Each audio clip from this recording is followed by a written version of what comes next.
नमस्कार, हिमाचल बुलेटिन में आपका स्वागत है। पेश हैं आज के समाचार। मुख्यमंत्री श्री जयराम ठाकुर ने आज मंडी जिले के सराज विधानसभा क्षेत्र के बाली चौकी में लोगों को 2 करोड़ 28 लाख रुपए की लागत की विभिन्न विकासात्मक परियोजनाओं की सौगात दी। इस अवसर पर मुख्यमंत्री ने बाली चौकी में 1 करोड़ 18 लाख रुपए की लागत से निर्मित प्राथमिक स्वास्थ्य केंद्र भवन तथा 1 करोड़ 10 लाख रुपए की लागत से निर्मित कोषाधिकारी कार्यालय भवन एवं सहायक अभियंता लोक निर्माण विभाग के कार्यालय का भी लोकार्पण किया।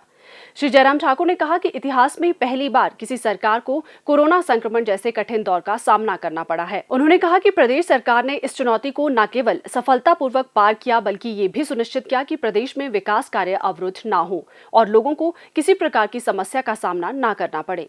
मुख्यमंत्री ने कहा कि प्रदेश सरकार राज्य के सर्वांगीण व संतुलित विकास के लिए वचनबद्ध है। उन्होंने कहा कि सरकार उन क्षेत्रों के विकास को सर्वोच्च प्राथमिकता दे रही है जो अभी तक किन्हीं कारणों से उपेक्षित रहे हैं। उन्होंने कहा कि प्रदेश सरकार का विगत 3.5 वर्षों का कार्यकाल विकास व उपलब्धियों से भरा रहा है। उन्होंने कहा कि सरकार ने जहां एक और प्रदेश में अनेक नई जन कल्याणकारी योजनाएं कार्यान्वित की, वहीं प्रदेश में अधोसंरचना के विकास पर भी विशेष बल दिया है।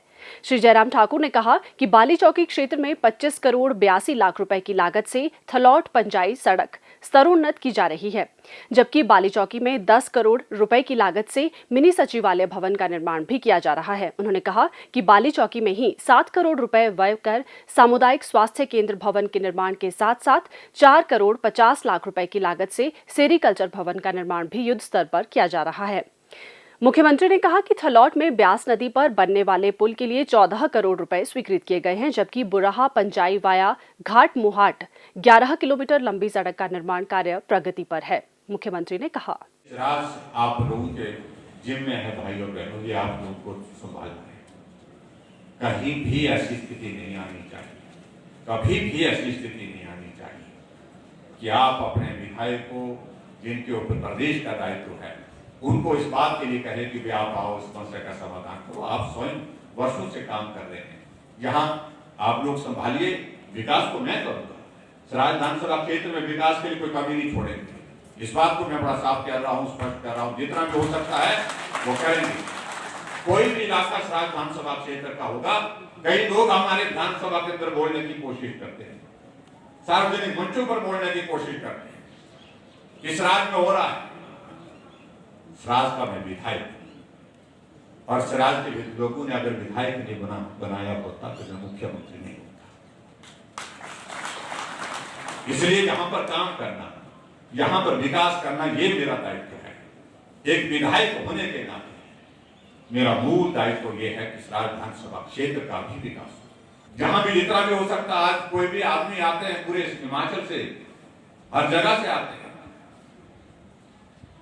मैं इस बात को कहना चाहता हूं कि एक एक विधानसभा क्षेत्र में 200 करोड़ 150 करोड़ 250 करोड़ के उद्घाटन और शिलान्यास के कार्यक्रम एक साथ हो रहे हैं। और कभी दौर ऐसा आता था कि अगर 1 करोड़ की स्कीम होती तो मुख्यमंत्री के लिए उस स्कीम को बड़ा विचार करके रखते थे कि 1 करोड़ की स्कीम है, 2 करोड़ की स्कीम है, तो मुख्यमंत्री को लाकर उस स्कीम का उद्घाटन करने के लिए हम तैयारियां करते थे। आज 100 करोड़ के उद्घाटन और शिलान्यास वर्चुअल माध्यम से हमने किए हैं। 4000 करोड़ रुपए के उद्घाटन और शिलान्यास के कार्यक्रम हिमाचल प्रदेश के अन्य विधानसभा क्षेत्र में मैंने इस कोविड के संकट के दौरान किए। वहां जाना संभव नहीं था। हमने कहा अगर मैं आ नहीं सकता हूं, विकास रुकने नहीं देंगे। आपके विधानसभा क्षेत्र में हमने कहा कि हम वर्चुअल इस पर टेक्नोलॉजी के माध्यम से जुड़ करके वो उद्घाटन और शिलान्यास के कार्यक्रम हमने किए। श्री जयराम ठाकुर ने बाली चौकी में तीर्थन खड्ड पर 4 करोड़ 50 लाख रुपए की लागत से निर्माणाधीन पुल का भी निरीक्षण किया तथा अधिकारियों को इसका कार्य शीघ्र पूरा करने के निर्देश दिए। उन्होंने कहा कि इस पुल के निर्माण से मंडी जिले के बाली चौकी तथा कुल्लू जिले के बंजार क्षेत्र के लोग लाभान्वित होंगे। इस अवसर पर मुख्यमंत्री ने लोगों की समस्याएं भी सुनी तथा अधिकारियों को उनके शीघ्र समाधान के लिए निर्देश दिए। मुख्यमंत्री श्री जयराम ठाकुर ने केंद्र सरकार का बद्दी बरोटीवाला नालागढ़ औद्योगिक क्षेत्र को आगामी पूर्वी औद्योगिक गलियारे यानी अमृतसर कोलकाता औद्योगिक गलियारे में नोड के रूप में सम्मिलित करने के राज्य सरकार के प्रस्ताव पर विचार करने के लिए आभार व्यक्त किया। श्री जयराम ठाकुर ने कहा कि ये परियोजना लॉजिस्टिक्स की बेहतर सुगमता प्रदान करने के लिए महत्वपूर्ण साबित होगी और इससे राज्य में औद्योगिक विकास को गति प्रदान करने में मदद मिलेगी। उन्होंने कहा कि इससे राज्य के लोगों के लिए रोजगार के अवसर भी बढ़ेंगे। मुख्यमंत्री ने कहा कि राष्ट्रीय औद्योगिक गलियारा विकास एवं क्रियान्वयन प्राधिकरण की समीक्षा बैठक में राज्य सरकार ने बद्दी बरोटीवाला नालागढ़ औद्योगिक क्षेत्र को अमृतसर कोलकाता औद्योगिक गलियारे में एक संभावित एकीकृत विनिर्माण क्लस्टर के रूप में जोड़ने के प्रस्ताव पर प्रकाश डाला।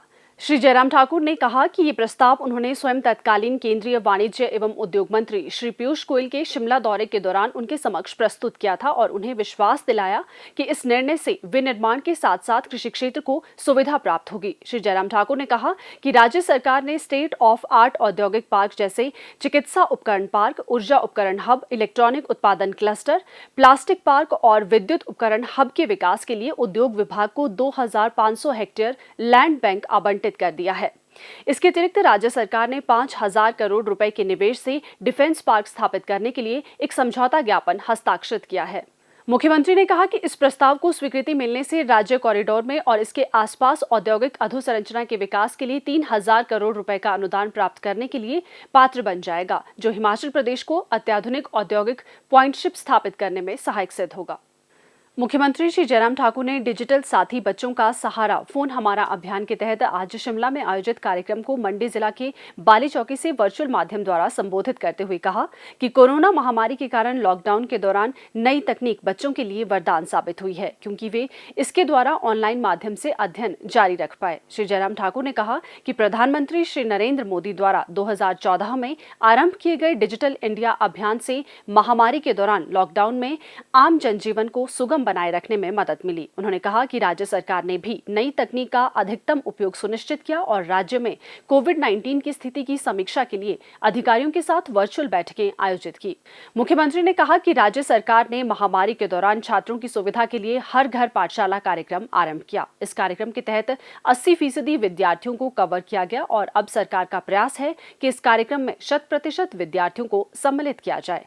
श्री जयराम ठाकुर ने कहा कि शिक्षा विभाग द्वारा डिजिटल साथी बच्चों का सहारा फोन हमारा अभियान समाज के आर्थिक रूप से कमजोर वर्गों के विद्यार्थियों को स्मार्टफोन प्राप्त करने की सुविधा प्रदान करेगा, ताकि वे बिना किसी बाधा से अपना अध्ययन जारी रख सके। मुख्यमंत्री ने औद्योगिक घरानों से जरूरतमंद विद्यार्थियों को उदारता के साथ स्मार्टफोन प्रदान करने के लिए आगे आने का आग्रह किया।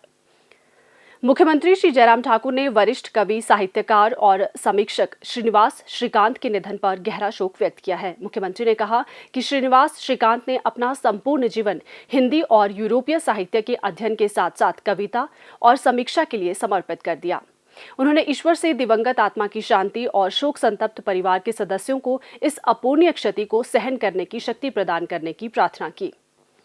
स्वास्थ्य एवं परिवार कल्याण विभाग द्वारा दोपहर 2 बजे जारी बुलेटिन के अनुसार प्रदेश में कोरोना संक्रमण की जांच के लिए आज 1866 लोगों के सैंपल लिए गए, जिनमें से 885 लोगों की रिपोर्ट नेगेटिव पाई गई है, जबकि 976 लोगों की रिपोर्ट आना बाकी है। अभी तक 26,22,084 लोगों की जांच की जा चुकी है, जिनमें से 24,17,131 सैंपल की जांच नेगेटिव पाई गई है। प्रदेश में कुल 2,03,972 लोगों में कोरोना वायरस के संक्रमण की पुष्टि हुई है, जिनमें से 1,99,421 लोग इस बीमारी से ठीक हो चुके हैं और 1,049 व्यक्ति उपचाराधीन हैं। हिमाचल बुलेटिन देखने के लिए सब्सक्राइब करें YouTube channel DPR Himachal, follow करें ट्विटर @DPRHP, लाइक करें Facebook page information and public relations department Himachal Pradesh, visit करें वेबसाइट www.himachalpr.gov.in। इस अंक में इतना ही। कल फिर होगी मुलाकात, दीजिए इजाजत, नमस्कार।